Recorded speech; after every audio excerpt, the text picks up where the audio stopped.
what is up, YouTube? This is Platinum Point, and I'm here to bring you guys yet again another Weiss Schwarz video. This is going to be a breaking news video, as I was originally going to be uploading today a deck profile, my 8 pants slime deck, but as of today, November 11th, or at the time I'm recording this, which is November 10th, we just got a new ban list update for the Weiss Schwarz metagame, which is going to take into effect on November 24th. That'll be right after BCS Mexico. So before Bushiroad released an article, and before we go in depth with this article, I just want to give you my initial thoughts and reactions. I'm going to give you a warning. Like, I did kind of glance at this when I was just about to just relax, and I wanted to just quickly record this for you guys because this is big. This is really big for the game. This is huge because this is the first time our ban list had a different reaction to how Japan did it. So I'm gonna blow up this picture. So Intern-kun spoiled that there would be a ban list update earlier last week. We find out now what the reveal is, and they were cooking. Like, Bushiroad is straight up cooking. So the cards that were first suspected. So before I show this image, actually, let me show you guys the original post. It's all the way down. This is how long ago this was posted. Right here on November 3rd. This is what we thought. Everybody was making predictions. Even my group was predicting some stuff.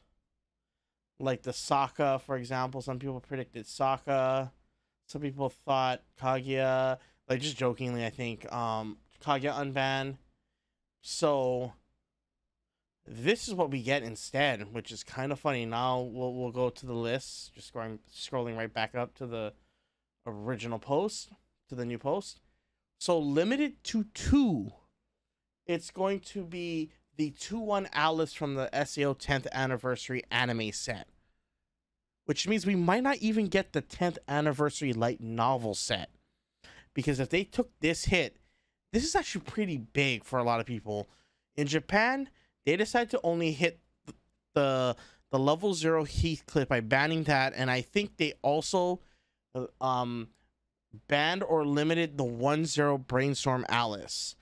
In fact, let me check right now with, we'll use Weiss Tea Time just to see the JP ban list, just to compare. So they banned the 1-0 Alice, and they did a choice restrict of 4, where you could only run either the 0-0 Lifa, the 0-0 Sordeline, the 0-0 Heathcliff, or the 0-0 Kirito. This is different. This is big. Even though we don't have these 2 cards, everybody was suspecting a choose one of two or three between the 1-0 Alice, the 0-0 Lifa, and the 0-0 Sordeline.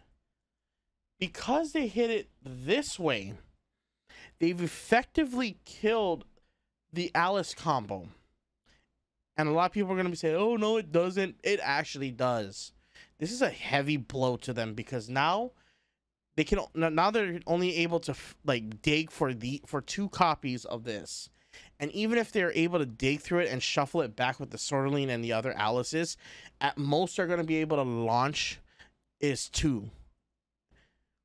Which means, and this Alice's power threshold is not going to be successfully big anymore, because now the 3rd lane is gonna have to be something very weak to run into, which means now not only do they get a big lane on the swing, their lane gets immediately smaller on the crackback, which means it's easier to answer that lane when they go off with their combo. And by hitting this to 2, they're not compressing as manically as they would be in the past. That means that now they have to hold onto the backups with dear life, which means this combo is not as cost effective or cost efficient as it was prior to this ban. This ban is actually pretty heavy. And when we look at the top decks for the BCS, I remember crunching the numbers. I think SEO had about a 21 to 22% of the total top 8 slots up until I think Houston when I was doing the calculation. This means moving on after the Mexico event, we're going to see a huge decrease in this. And I think it was warranted because not only did it perform decently well in the BCS, but when we looked at Bro, Alice won, I think, 2 out of the 3 Bro events. Actually, no, I think won all 3. Wait, let me see. Yeah, it won all 3. Which is pretty big when you think about it. And with the hit to 2, I'm suspecting either people are going to drop the deck or find a way to move on with a different combo. This effectively does kneecap the 2-1 being spammable. And it's kind of interesting. Like, I'm really interested. And the second deck that gets hit is the Slime deck, the 8-Pants Slime deck. And I did not expect this at all. I thought it would actually be hit later, because even though Slime, upon the release of the second set, which was, let me pull it up. Sorry, this has been like breaking news for a lot of us. I think let me check actually the date. The product release date for Slime Volume 3. Sorry, I didn't have this prepared in advance. This is just stunning that they actually went with these hits. So the release date, if I remember correctly, was July 21st. So about 4 months. Almost about 4 months already. So in the 4 months after its release... So let's look at the recent event after July.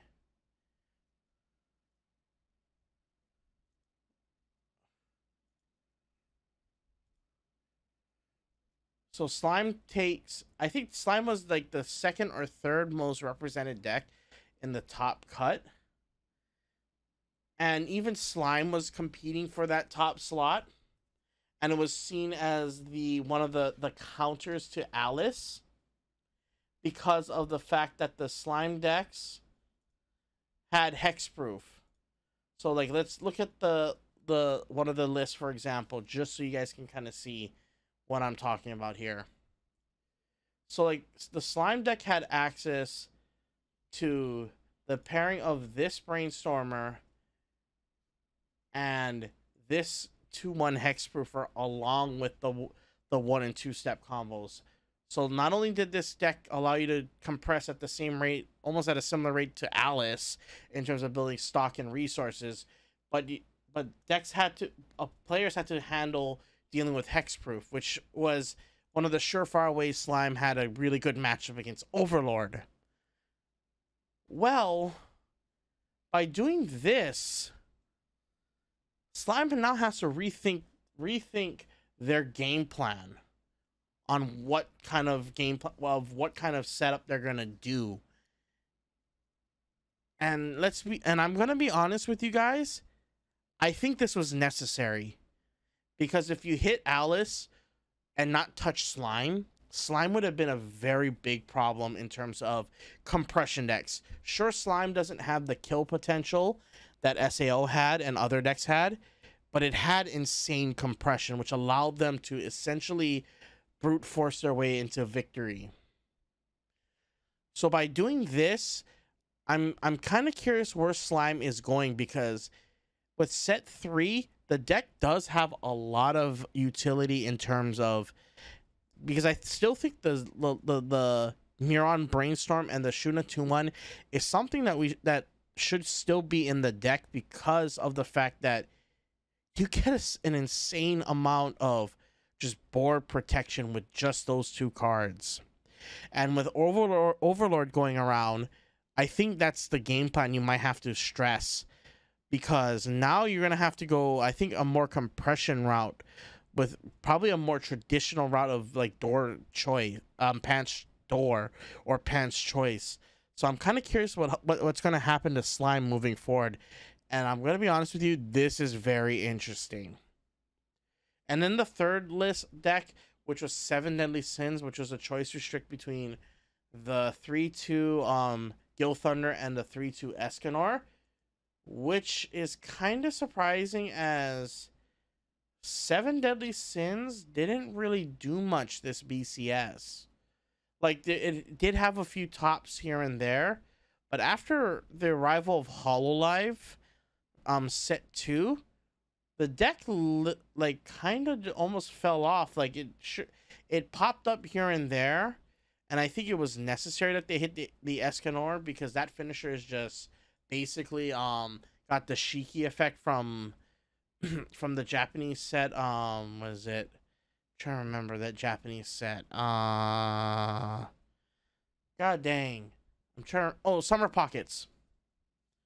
So like. And the 2-1, it wasn't even as great as the Alice one, because it's not even a big lane.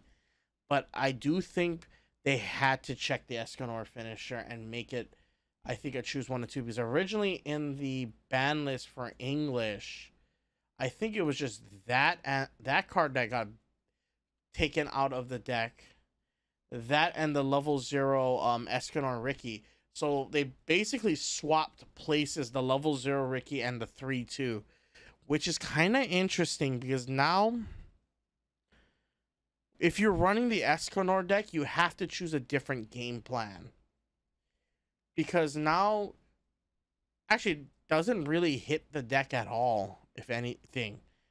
Like, I don't know why they hit it. I think it was just a correction, maybe a possible correction. So we're gonna go into the article right now. So let's look at what the Bushiroad and Intern-kun have said. So the limit copy of Shout of Echoing across the battlefield Alice. So it's a limit to 2 per deck. So this is what they say. Sword Art Online has been enjoying its time in Wonderland, making up over 20% of players who achieved X2 and maintaining a conversion rate of over 20%. Thanks to its ability to set up 3 lanes of Shouting Echo across the battlefield Alice from as early as level 1 with the effect of Straight Path Alice, the 1-0 Brainstormer, players are able to generate overwhelming board presence. We felt that restricting Shouting Echo across the battlefield Alice provides a balanced approach to the problem, as players would have an easier time dealing with two lanes than 3. After factoring in the natural variance that occurs with the game, the overall consistency of the deck should be reduced as well. I think it does more than just that. It makes this it really does discourage people from playing this combo, because like, even if they did the JP approach, which was ban the 1-0, you could launch like this at the level 2 stage and still command essentially enough advantage in order to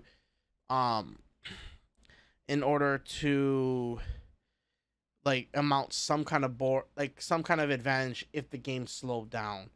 And from what I'm seeing, the game, they're trying to slow it down, the compression aspect, as well as the insane boards that was being created in the early stages, which is actually kind of good. But it's just it's kind of interesting that they took this approach. Like, honestly, like, hitting the 1-0 at Alice and the 0-0 Leafa would have done the same thing, but I think this approach is just as good, and I actually do agree with this decision. Now let's look at what they say about That Time I Got Reincarnated as a Slime. So choose one of 2 between the Conqueror of Flames Shizu and a throbbing that signals freedom Muron. So originally, this is one of the combos that everybody was like looking forward to, and it's kind of interesting. So let's see what Intern-kun has to say about this. The current combination of Conqueror of Flames, Shizu, and a throbbing that signals freedom Muron allows players to consistently compress their decks while closing out the game with a variety of finishers. That's true. Like, since having those two plussing combos in the early stage be able to be compatible with each other, it allowed Slime to kind of just run a bunch of off finishers, which was fine, even though the off finishers don't have like a not a efficient but a consistent closing rate.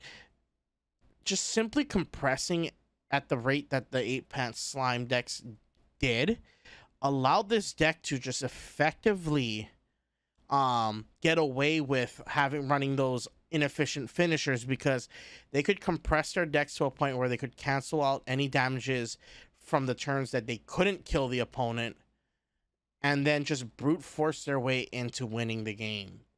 So like, yeah, the finish, some may argue that the finishers are efficient, but some, like, it didn't have the same closing potential as say SAO had. So this deck didn't have a really good closing finisher, and it just focused on compressing. So it's kind of interesting. So the current combination of Conqueror Flames, Shizu, and a throbbing that signals freedom Muron allows players to consistently compress their decks while sorry, I had to reread that. While closing out the game with a variety of finishes.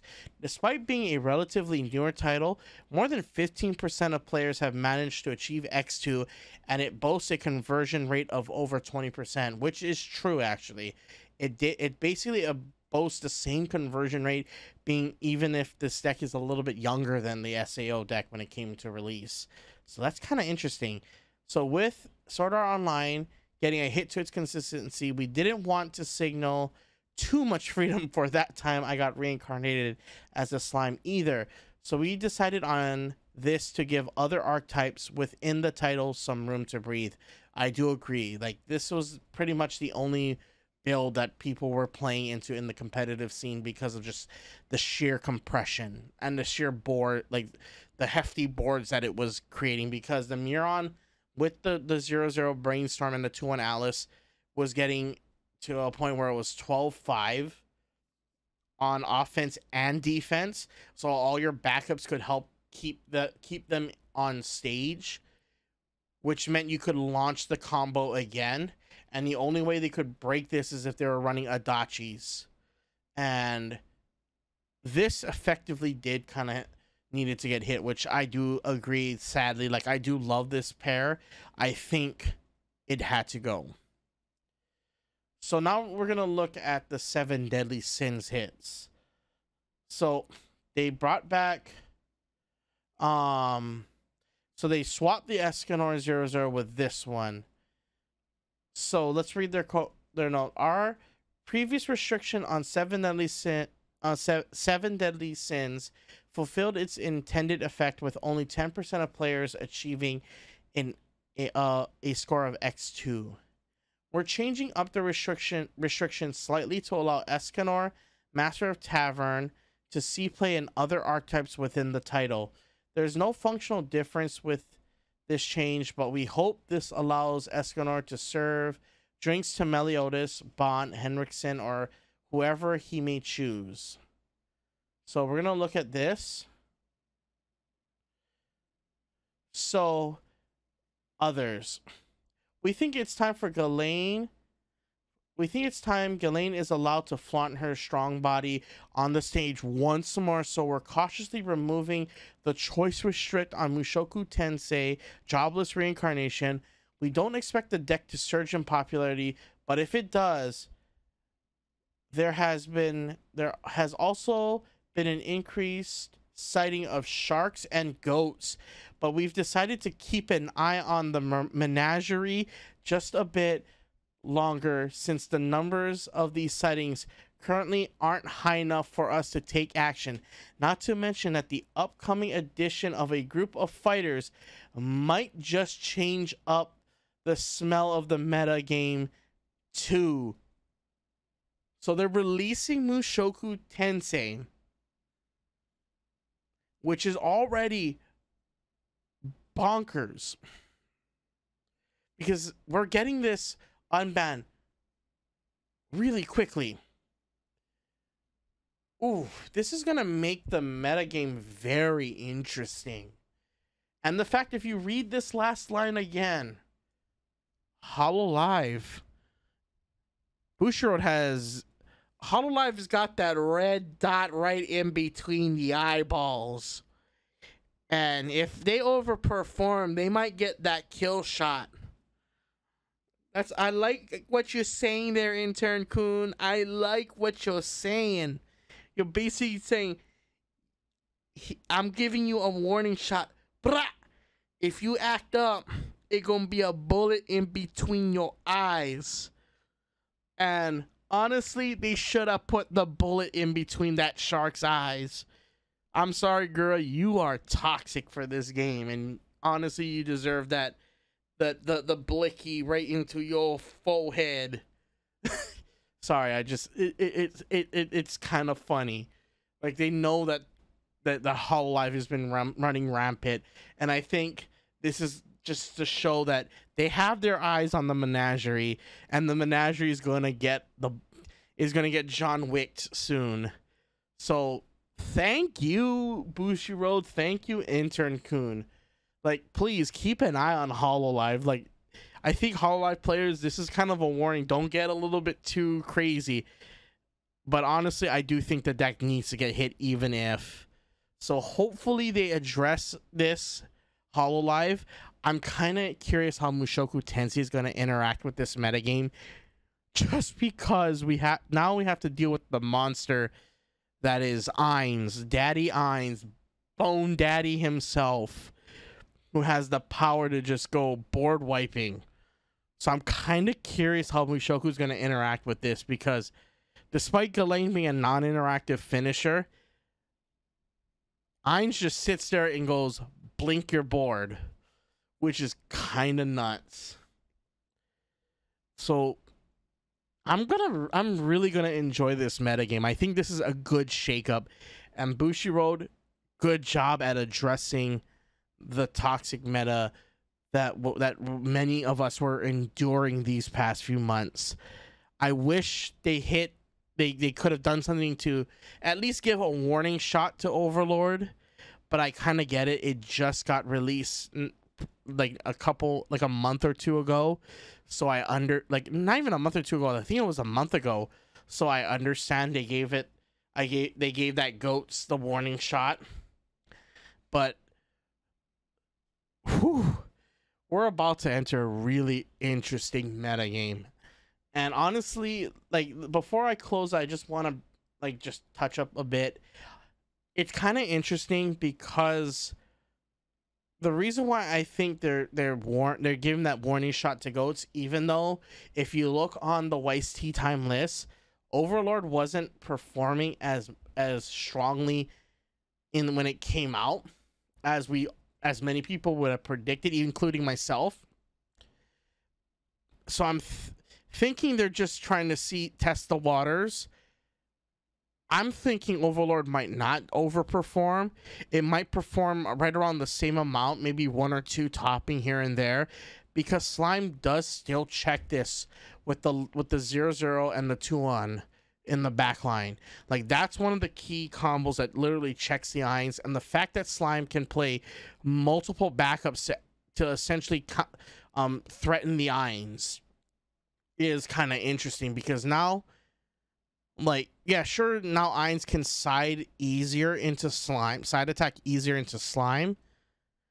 but Slime could just continue to compress and ignore Overlord's attempt to, like, protect the Ainz and then just prevent Ainz from blowing the board. Like, the only way Ainz blows the board up is that they address the I think they have to first hit the 2-1 Shuna that turn, and they cannot blow up the rest because the Shunas, I forget how the wording is. If someone can explain the ruling, I'll probably ask a judge later on if we can talk about this. I'll probably have a judge one of the judges. I'll probably ask Simu about that interaction, but I'm kind of curious about that. So once again, this is Platinum Point. Welcome to a new format, guys. Question for you guys is, what will you be playing post Banlist? Thank you guys, and peace out and stay on point, guys.